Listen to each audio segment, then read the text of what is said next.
Episode 52। देव रायचंद की जिंदगी ने मानो एक नया मोड़ ले लिया था। आकाश का सच सबके सामने आने के बाद जैसे आसमान से बोझ उतर गया हो। महीनों से चली आ रही अनिश्चितता, डर और बेइज्जती की परछाई अब धीरे धीरे मिट रही थी। लेकिन देव जानता था कि जिंदगी में कभी भी सुकून स्थायी नहीं रहता। हर सुकून के पीछे छिपा होता है एक नया तूफान। सुबह का समय था। मुंबई का सूरज अपनी चमक से इमारतों को सुनहरा बना रहा था। देव अपनी पेंटहाउस की बालकनी में खड़ा कॉफी की चुस्की ले रहा था। सामने माया फूलों को पानी दे रही थी। उसकी सादगी और शांति इस आलीशान दुनिया में बिल्कुल अलग चमक रही थी। तुम्हें पता है माया, देव ने धीमी मुस्कान के साथ कहा, ये पहली बार है जब इस घर की बालकनी में मुझे कॉफी का स्वाद सचमुच अच्छा लग रहा है। माया ने उसकी ओर देखा और हल्की मुस्कान दी। और तुम्हें पता है, ये पहली बार है जब इस बालकनी के फूल मरे नहीं हैं। शायद अब इस घर को भी थोड़ी शांति मिल गई है। दोनों हंस पड़े, लेकिन उस हंसी के पीछे एक सुकून था और एक छिपा डर भी। आकाश के गद्दार साबित होने के बाद मीडिया पूरी तरह देव की ओर मुड़ी थी। अखबारों में उसकी तस्वीरें छपीं, न्यूज़ चैनल पर बहस हुई। क्या देव रायचंद एक गलत समझा गया हीरो है? माया वर्मा की रिपोर्ट ने पलट दिया पूरा खेल। क्या ये दोनों साथ मिलकर रायचंद साम्राज्य को नई ऊंचाइयां देंगे? अब देव और माया शहर की सबसे चर्चित जोड़ी बन चुके थे। जहां देव के लिए ये इमेज रिकवरी थी, वहीं माया के लिए ये एक बड़ी चुनौती थी। अब लोग उसे सिर्फ एक पत्रकार के तौर पर नहीं देख रहे थे, बल्कि देव रायचंद की साथी के रूप में भी पहचान रहे थे। एक शाम जब वो दोनों साथ डिनर कर रहे थे, तभी माया का फोन लगातार बजने लगा। फिर से इंटरव्यू की रिक्वेस्ट? देव ने पूछा। माया ने सर हिलाया। हाँ, लेकिन मैं हर बार नहीं बोल सकती। मैं चाहती हूँ लोग मुझे मेरे काम से याद रखें, ना कि सिर्फ तुम्हारे साथ होने से। देव ने उसका हाथ थाम लिया। तुम्हें अपना नाम बनाने के लिए मेरे नाम की जरूरत नहीं है, लेकिन याद रखना, तुम्हारे बिना मैं अधूरा हूँ। माया ने उसकी आंखों में देखा और मुस्कुरा दी। तो ठीक है, हम दोनों मिलकर अपने अपने रास्ते पर चलेंगे, लेकिन साथ।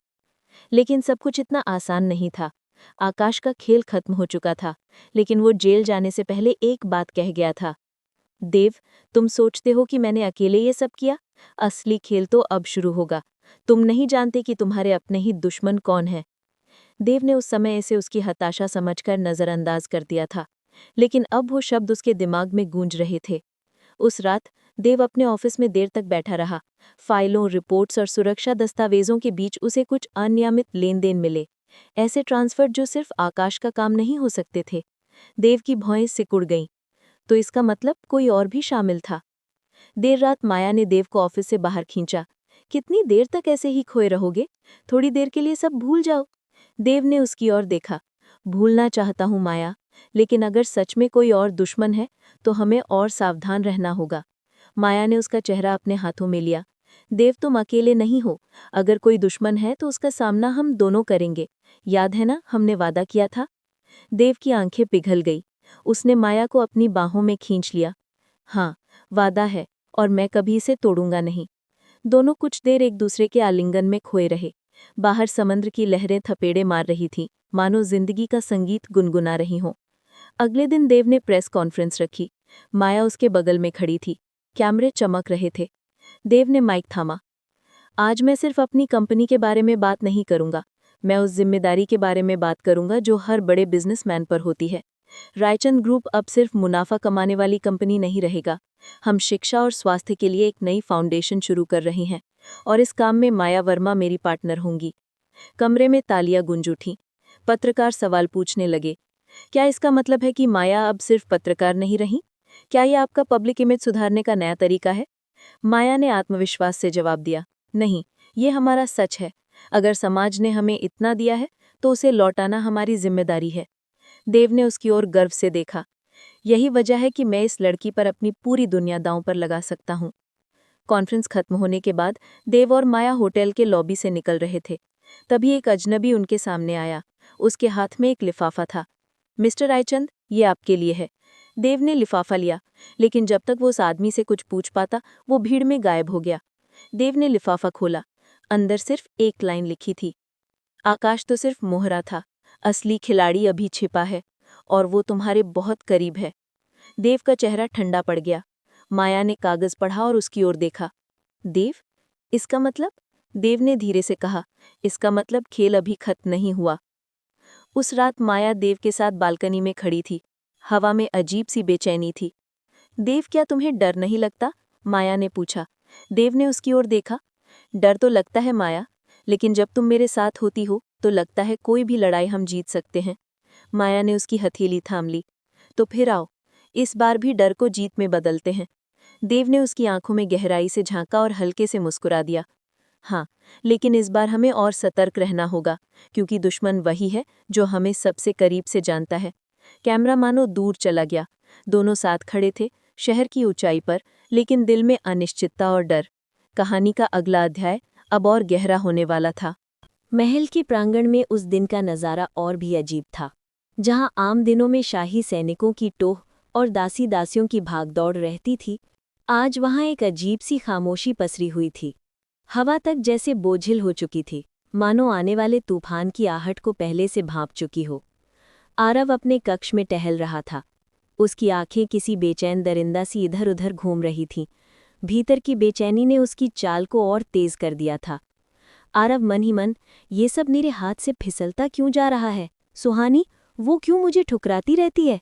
मैं तो उसे यहाँ रानी बनाने आया था, फिर वो बगावत क्यों कर रही है?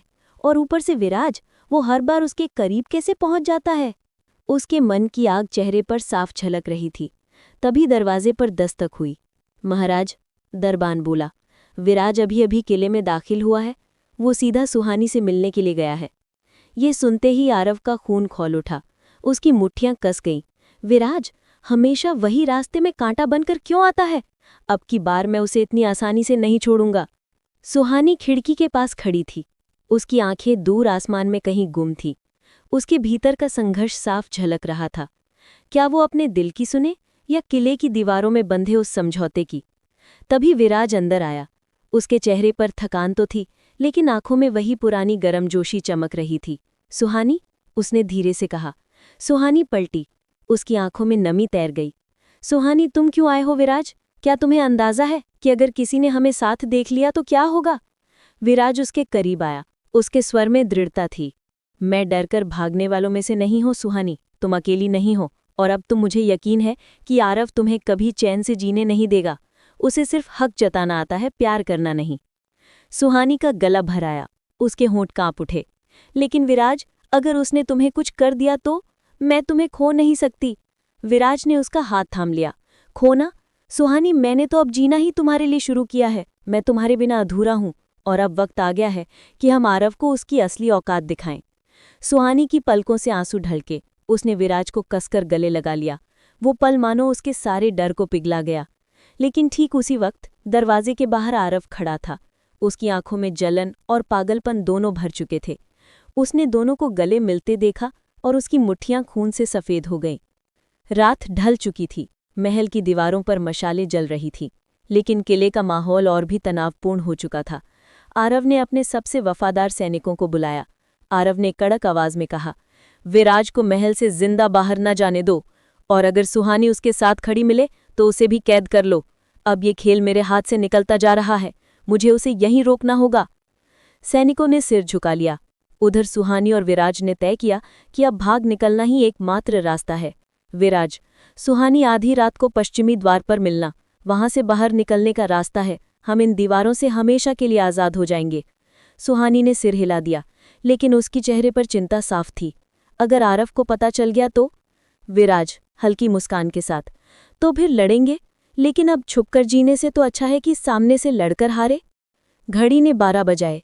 महल की गलियों में सन्नाटा गहरा चुका था, पर उस सन्नाटे में कदमों की आहट गूंज रही थी। सुहानी चुपचाप अपने कक्ष से निकली। उसके दिल की धड़कन इतनी तेज थी कि उसे लग रहा था जैसे पूरी दुनिया सुन लेगी। हाथ में उसने छोटी सी पोटली ली थी, जिसमें बस कुछ जरूरी सामान था। पश्चिमी द्वार पर विराज पहले से इंतजार कर रहा था। उसके हाथ में मशाल थी। सुहानी, उसने फुसफुसा कर कहा, जल्दी चलो, समय बहुत कम है। लेकिन जैसे ही दोनों आगे बढ़े, तलवारों की खनखनाहट गूंज उठी। चारों तरफ से सैनिकों ने उन्हें घेर लिया। आगे से खुद आरव निकला। उसके चेहरे पर अजीब सी मुस्कान थी, सफलता की, लेकिन भीतर जलन की आग भी साफ झलक रही थी। आरव ठंडी आवाज में बोला, तो ये है तुम्हारी वफादारी सुहानी? मैंने तुम्हें इस महल की रानी बनाने का सपना दिखाया, और तुम इस गरीब सैनिक के साथ भागने की कोशिश कर रही हो। सुहानी ने कांपती हुई आवाज में कहा, आरव, मैं रानी बनकर सोने के पिंजरे में नहीं जीना चाहती। मुझे प्यार चाहिए, हक नहीं, और वो प्यार मुझे विराज से मिला है, तुमसे नहीं। ये सुनते ही आरव का चेहरा लाल हो गया, उसकी आंखें शेर जैसी चमक उठी। प्यार? तुम्हें लगता है कि ये लड़का तुम्हें उस तरह बचा पाएगा जिस तरह मैं कर सकता हूँ? सुहानी, तुम्हारा हक सिर्फ मुझ पर है, और विराज? उसने तलवार खींच ली। वो आज रात जिंदा नहीं बचेगा। विराज भी पीछे हटने वाला नहीं था, उसने तुरंत अपनी तलवार निकाल ली। आरव, अगर तुम सच में खुद को राजा मानते हो तो पहले ये साबित करो कि तुम इंसान भी हो। सुहानी को कोई चीज नहीं, इंसान समझो। लेकिन शायद ये बात तुम्हें कभी समझ नहीं आएगी। दोनों की तलवारें आपस में भिड़ी, चिंगारियां उड़ने लगी। सैनिक चारों ओर देख रहे थे, लेकिन कोई बीच में आने की हिम्मत नहीं कर रहा था। सुहानी की आंखों में डर और बेचैनी थी। वो हर वार पर कांप उठती, जैसे उसकी सांसें वहीं अटक गई हों। आरव ताकत से लड़ रहा था, उसकी हर चाल में गुस्सा झलक रहा था, जबकि विराज संयम से लड़ रहा था। उसके हर वार में अपने प्यार को बचाने की ताकत थी। लड़ाई लंबी खिंच चुकी थी। अचानक आरव ने एक जोरदार वार किया, जिससे विराज की तलवार हाथ से छूटकर दूर जा गिरी। सुहानी चीख उठी, नहीं, विराज! आरव ने तलवार सीधी विराज की गर्दन पर रख दी। उसकी आंखों में जीत की चमक थी। देखा सुहानी, मैं हमेशा जीतता हूं, और ये तुम्हारा हीरो तुम्हारी आंखों के सामने मर जाएगा। लेकिन अगले ही पल सुहानी ने हिम्मत दिखा दी। उसने पास रखी मशाल उठाई और आरव की तरफ फेंक दी। अचानक आग की लपटें भड़क उठी। आरव का ध्यान बट गया, और इसी मौके का फायदा उठाकर विराज ने तलवार उठाई। दोनों फिर भिड़ गए। आग की रोशनी में तीनों की परछाइयां महल की दीवारों पर उभर रही थी। सुहानी के चेहरे पर आंसू और हिम्मत दोनों थे। लेकिन तभी एक जोरदार धमाका हुआ। महल की ऊंची दीवार का एक हिस्सा गिर पड़ा। धुआं और धूल चारों तरफ फैल गई। सैनिक इधर उधर भागने लगे, और उसी अफरा तफरी में आरव, विराज और सुहानी की तकदीर एक अनजान मोड़ की ओर बढ़ गई। महल की हवा में धूल और धुएं का घना बादल तैर रहा था। अचानक गिरी दीवार का मलबा पूरे आंगन को हिला गया था। सैनिकों में अफरा तफरी मच गई। किसी को समझ ही नहीं आ रहा था कि हुआ क्या है। सुहानी खांसते हुए आगे बढ़ी। उसकी आंखों में आंसू और धुएं का जलन दोनों थे। उसने विराज को पुकारा, विराज, तुम ठीक तो हो? धुंध के बीच से विराज की परछाई धीरे धीरे साफ होने लगी। उसकी तलवार अब भी हाथ में थी, लेकिन उसका चेहरा खून से लथपथ था। माथे पर गहरी चोट लगी थी, पर उसकी आंखों में जिद और हिम्मत अब भी उतनी ही चमक रही थी। दूसरी ओर आरव खड़ा था। उसकी पोशाक धूल और राख से भर चुकी थी। चेहरा और भी डरावना लग रहा था, मानो भीतर का पागलपन बाहर निकल आया हो। आरव, करारी आवाज में, भागकर कहाँ जाओगे विराज? ये महल मेरी कैद है, और सुहानी, वो सिर्फ मेरी है। तुम मेरी दुनिया से मेरी रानी छीनने चले थे, आज तुम्हारा नाम निशान मिटा दूंगा। विराज ने एक कदम आगे बढ़ते हुए तलवार तानी। आरव, एक बार फिर सुन लो, सुहानी कोई वस्तु नहीं जिसे तुम अपनी जागीर समझकर कब्जा कर लो। वो इंसान है, उसका दिल है, और उसका दिल तुम्हें नहीं, मुझे चुन चुका है। ये सुनकर आरव की आंखों में खून उतर आया। तो फिर साबित करो, इस दिल की कीमत सिर्फ मौत से चुकाई जा सकती है। दोनों की तलवारें फिर आपस में भिड़ीं। इस बार लड़ाई और भी ज्यादा भयानक हो चुकी थी। हर वार की गूंज पूरे किले में फैल रही थी। सैनिक किनारे खड़े हिचकिचा रहे थे। किसी की हिम्मत नहीं हो रही थी कि दोनों राजाओं जैसे योद्धाओं के बीच में जाए। सुहानी का दिल हर पल दहल रहा था। उसका गला सूख चुका था। वो हाथ जोड़कर बार बार भगवान से प्रार्थना कर रही थी, हे ईश्वर, मेरे विराज की रक्षा करना। आरव की हर चाल और भी ज्यादा हिंसक होती जा रही थी। उसकी आंखों में जीत का पागलपन साफ दिख रहा था। वो तलवार चलाते चलाते चिल्लाया, सुहानी, देखो, जिस विराज को तुम प्यार करती हो वो मेरी तलवार के नीचे दम तोड़ देगा। फिर तुम खुद समझोगी कि तुम्हारा ठिकाना सिर्फ मेरे पास है।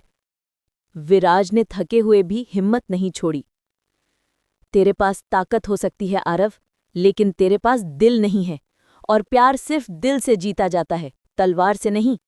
आरव ने जोर से वार किया। विराज पीछे गिर पड़ा। उसकी तलवार कुछ दूरी पर जा गिरी। सुहानी चीख उठी, नहीं विराज! आरव हंस पड़ा, खत्म हो गया खेल। वो तलवार उठाकर विराज पर झपट पड़ा। लेकिन अचानक ही सुहानी ने हिम्मत दिखाई। उसने पास पड़ी लोहे की छड़ उठाई और पूरी ताकत से आरव की पीठ पर दे मारी। आरव लड़खड़ाया।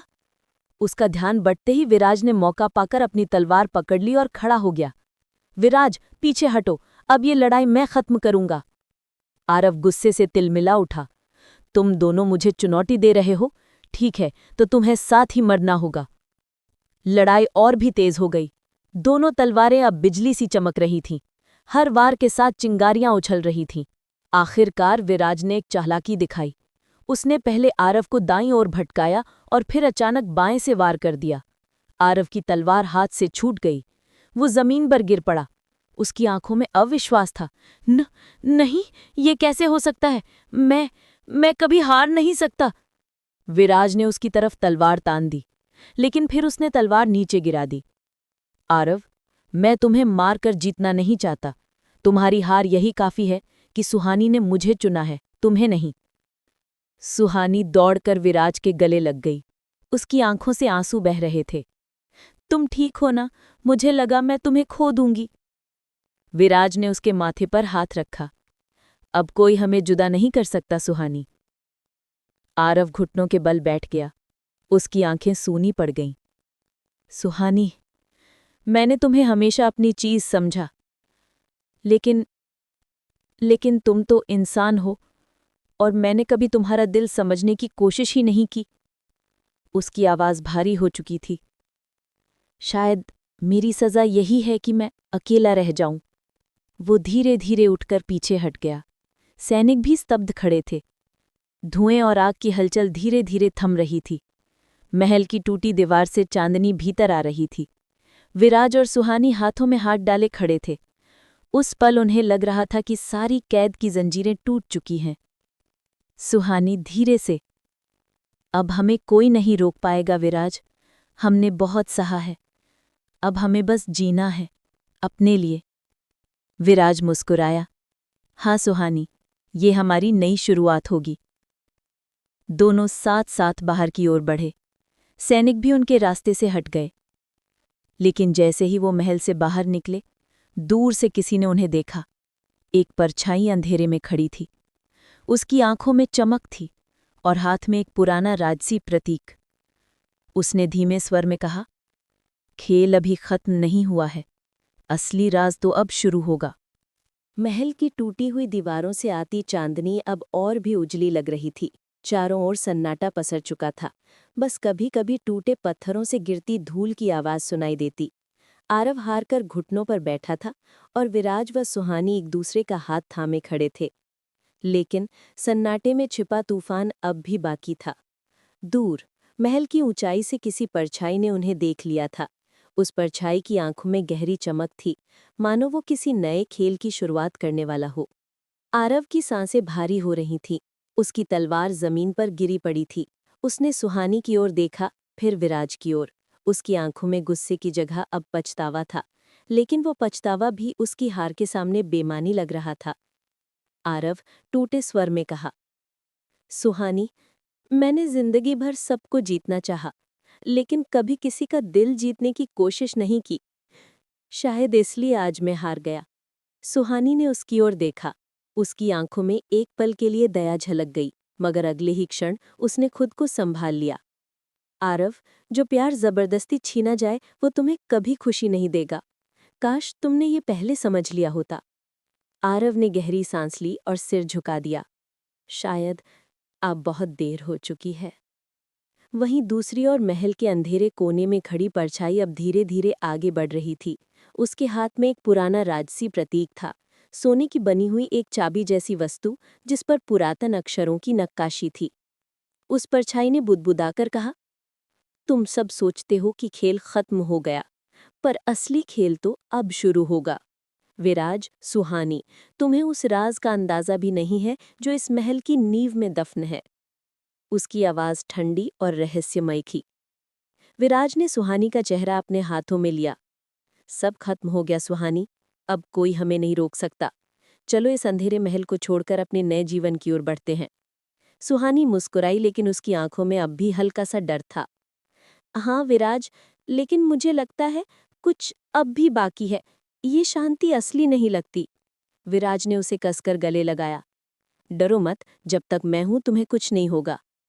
जैसे ही दोनों बाहर निकलने लगे, अचानक महल की गहराई से एक गड़गड़ाहट की आवाज आई। जमीन हल्की सी कांप गई। दीवारों पर लगी मशालें अपने आप बुझने लगी। सैनिक घबराकर एक दूसरे को देखने लगे। ये क्या हो रहा है? किसी ने घबराकर कहा।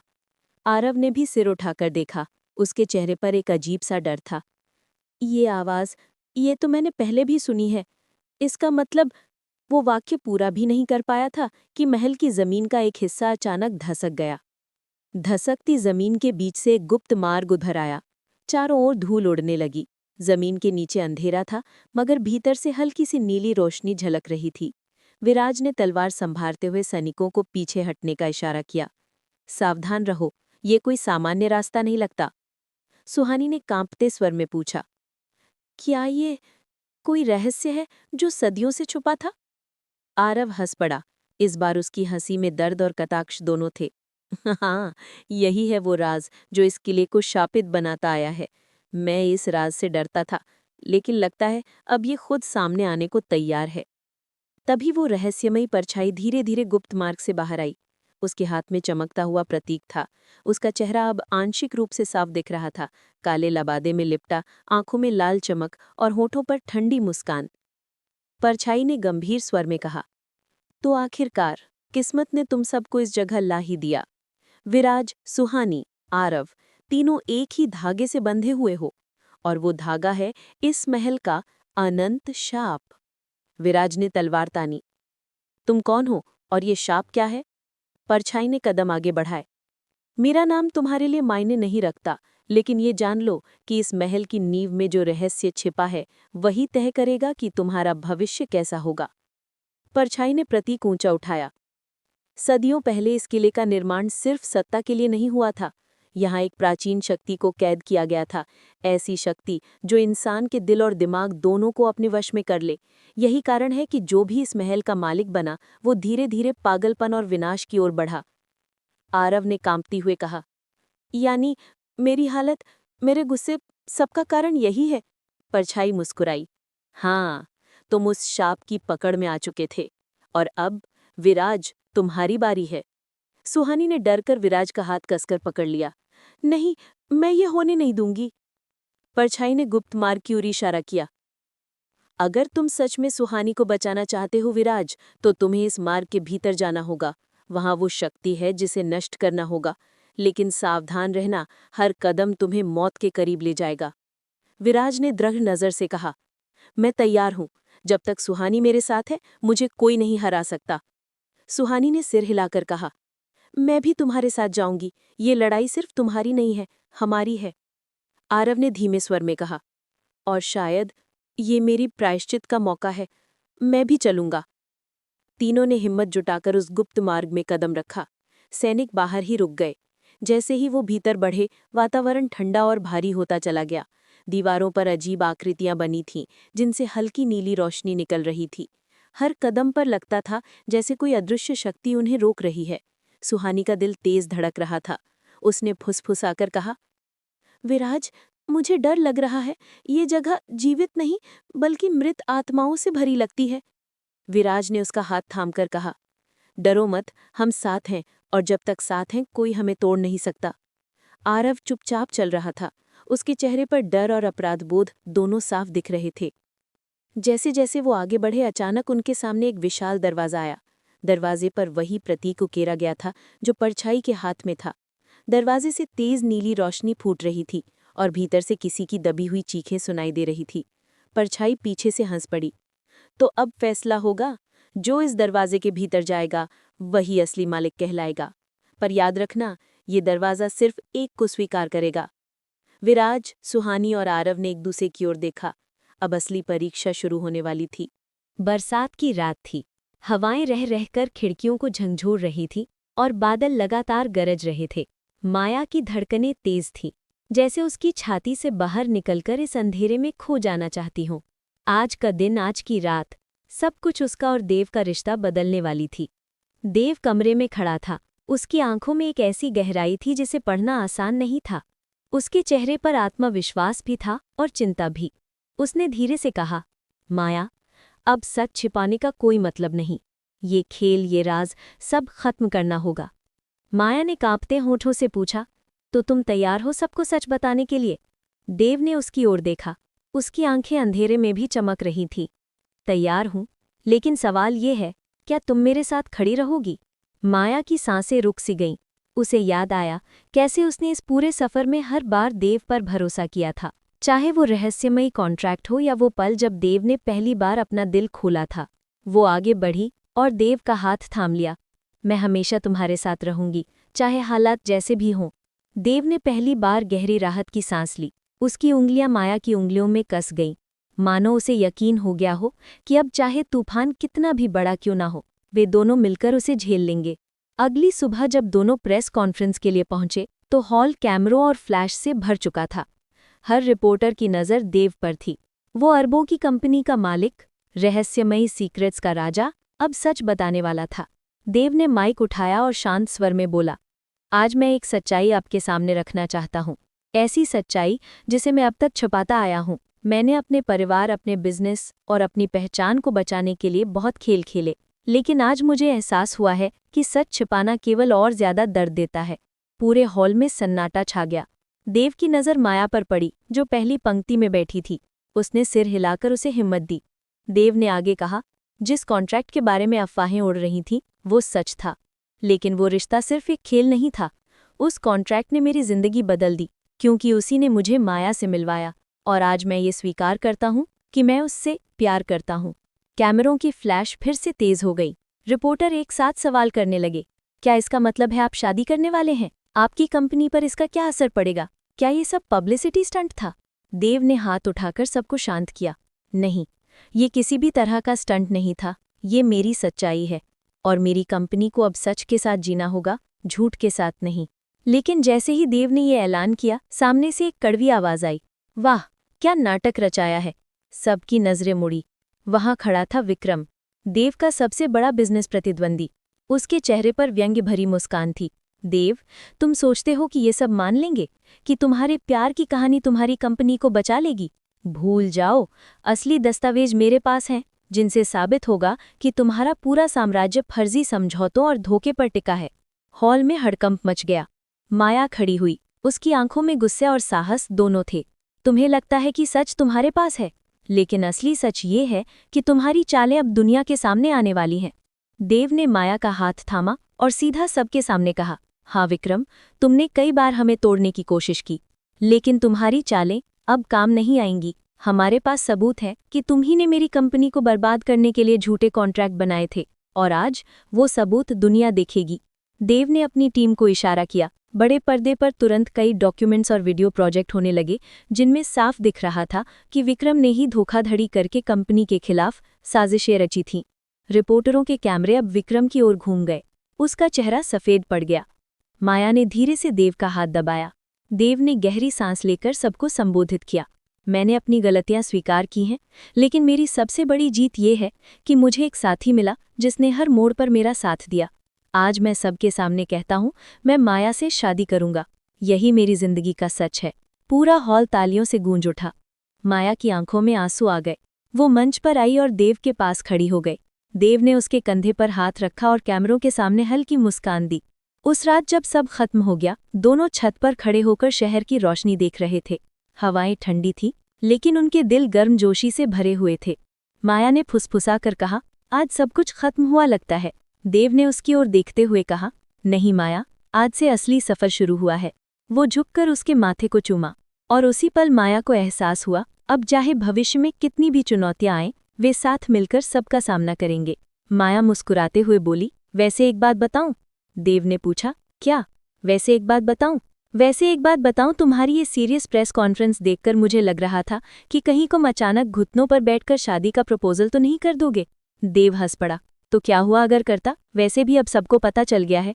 हाँ, माया ने आंखें घुमाई, लेकिन सोचो कैमरों के सामने घुटने टेकते हुए अगर तुम फिसल जाते तो? देव ने मजाक में कहा। फिर हेडलाइन बनती, बिलियनर ने प्यार का इजहार किया, और साथ में फर्श का भी। दोनों जोर से हंस पड़े।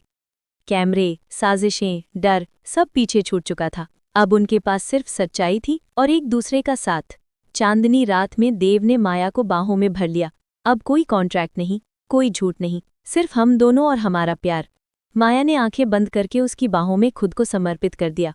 कहानी का ये अध्याय खत्म हुआ, लेकिन एक नए अध्याय की शुरुआत हो चुकी थी।